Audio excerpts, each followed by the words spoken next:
Hey Instagram Fit fam, let's talk about carbohydrates today. No, seriously, let's talk about carbs. And if you're a dog owner, keep listening because it's actually insanely important stuff. So, what everybody does with their dogs, not everybody, but what most people do with their dogs is they humanize them. So they try to feed them the way we eat, and they feed them what we eat. But we're not dogs. A human's diet is carb-based, usually. Now, obviously, you could have a ketogenic diet, like a carnivore, but it's generally carb-based. And the more active you are, the more carbs you eat. The more you work out, the more carbs you eat. We need carbohydrates, tons and tons of carbs, because that's what fuels us. Unless you're doing a really, really proper keto diet, which you're probably not, you need a ton of carbs. I eat over 400 grams of carbs a day. So let's talk about our little fur babies that we're always humanizing and feeding from the table. Dogs have absolutely zero biological need for carbs. None. They are not supposed to eat it. It is not part of their diet ever. You can debate this if you want.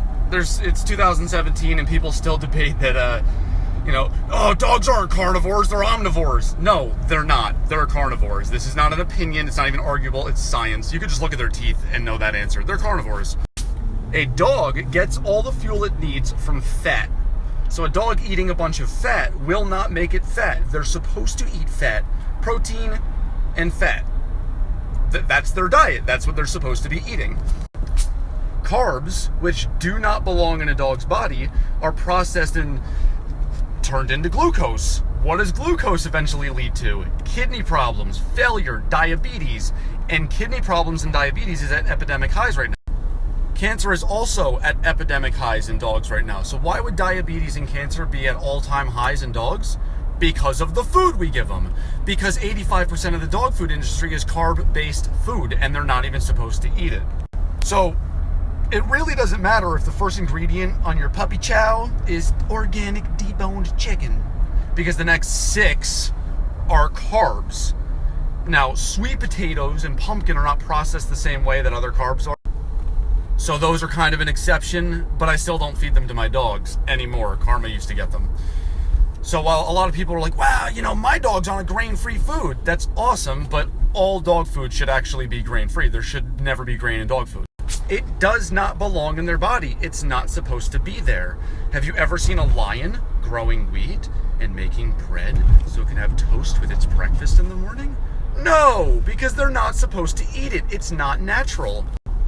A dog's natural diet usually contains 1 to a maximum of 7% carbohydrates, and that's when it eats the stomach of an animal who ate carbs. So it's already eating pre-digested carbs, which allows them to digest them.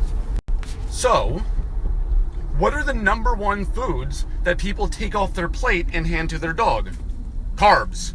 They take the bread off the sandwich instead of the meat and give it to the dogs. They take the crust off their pizza and give it to the dogs. Chips, popcorn, cereal. And then they wonder why their dog looks like a pudgy roly-poly and gets diabetes. It's not an opinion, this is just the way that it works. And if your dog gets diabetes, that's not genetic, it's not a tragedy, you did that. I'm not trying to be cold and insensitive to anyone who has a diabetic dog, because you might have gotten one and the previous owners did that damage. But diabetes isn't just like this random thing that happens. It's with humans, it's a self-inflicted problem due to diet and exercise. Now, of course, you could be genetically predisposed to being more susceptible to getting diabetes. I technically am. It runs in my family. But I eat incredibly well, incredibly clean, and I work out 6 days a week.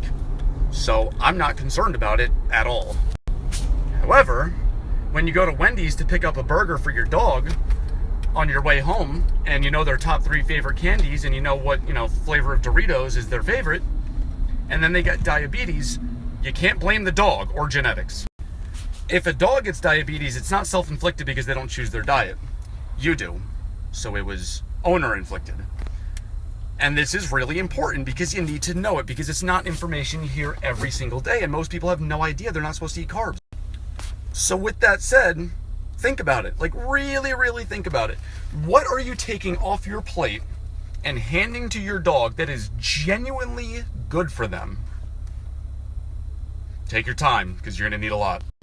Unless you're eating raw meat Or maybe, you have some fruit and vegetables, lightly steamed vegetables or pureed vegetables, otherwise they won't really digest most of them. What are you taking off your plate that's going to benefit your dog's health? Probably nothing. Feeding from the table and feeding them your human crap scraps, it also leads to a lot of other behavioral problems, like being very demanding and begging for food and needy and obnoxious and annoying. And that all sucks and it's annoying. But killing your dog from the inside out sucks a little bit more. So how about we just stop doing that? How about we just start feeding our dogs appropriately and giving them what they actually need? If your dog is on a food like Blue Buffalo chicken and rice, horrible dog food. Like really horrible. Largest class action lawsuits in the history of pet food, kind of horrible, really bad. You should change their food. Rice doesn't belong in their body. It does not belong in their diet. Potatoes, barley, any kind of grain, none of that crap belongs in their body. It does nothing beneficial for them. It's a very unhealthy filler. Not just a filler, an unhealthy. Tons and tons of people feed foods like that.